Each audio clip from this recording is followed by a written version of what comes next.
Jayson, a lot of the momentum seemed to shift when you moved over to the 5 and O'Shea came in, played the 4. What did you see from those lineups that worked? Yeah, I think it allowed us to play a little bit faster, and each game presents different challenges. Or we always talk about we just have to be open to different things, and whenever your number is called or whatever you're asked to do, just be ready to do it. I mean, we've talked about this a little bit before. Obviously, you're a big guy, but playing the 5 is different responsibilities, maybe a little bit of a different toll on your body. What is that like for you shifting into that position?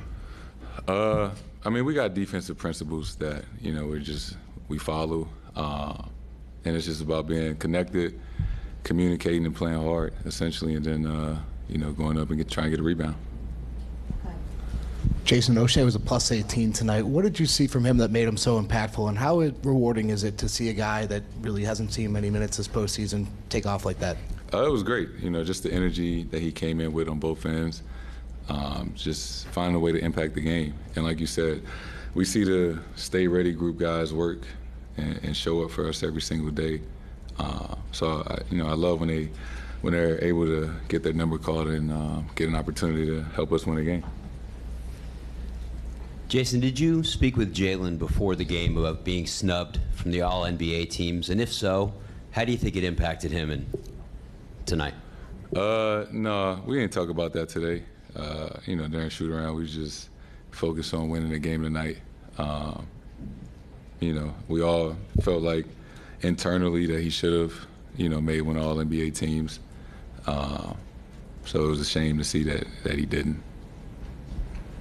Jayson, 40 points for Jaylen tonight after his heroics in Game 1. What have you seen from him throughout the course of this postseason? How has his game evolved in your view?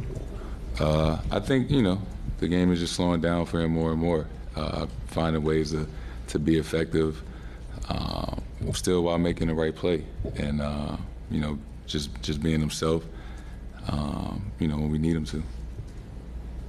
Jayson, how pleased are you to get out of here up 2-0, heading to Indy for Game 3, what you guys were able to accomplish here?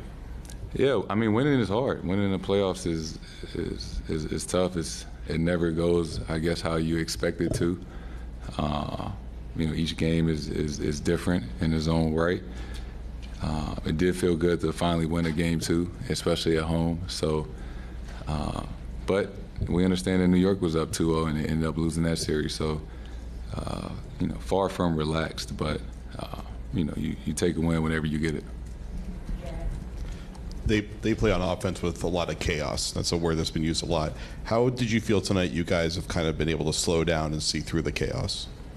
I mean, it's tough. They put a lot of pressure on you. Even the guys that come off the bench, they play with a lot of freedom, a lot of pace. They do a good job of spacing the floor. So you just got to connect to them, connect to bodies. You can't let them run around without getting touched, essentially, because then it makes it extremely tough to do. Throughout the season, you jump in and out of 14 and 15 coverage all the time.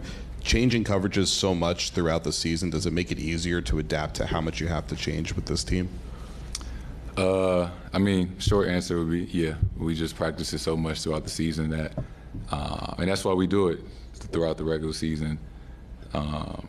So, when it comes to playoff time, it's not a lot of confusion.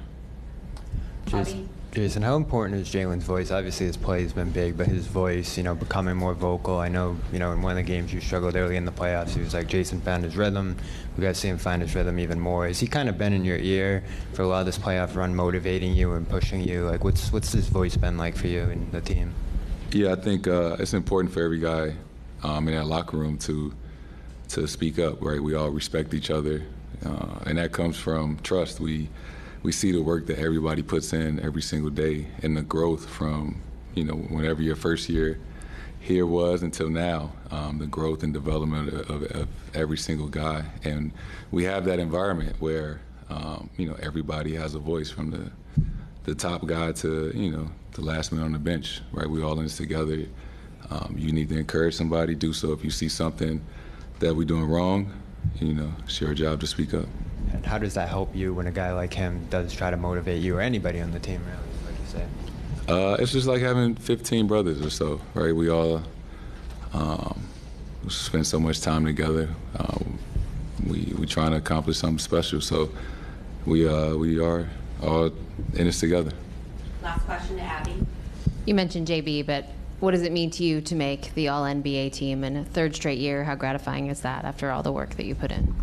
I mean, it's special. It's something I strive to do, that I expect, but it's nothing I take for granted. It's an honor to be on first team All-NBA. So many talented guys in this league. The talent just gets better and better each and every year. So I'm very fortunate to make that team again. I'm thankful for everybody that has helped me along the way. Success is not something that you can achieve by yourself. So, it's a lot of people that deserve credit in helping me get to where I'm at.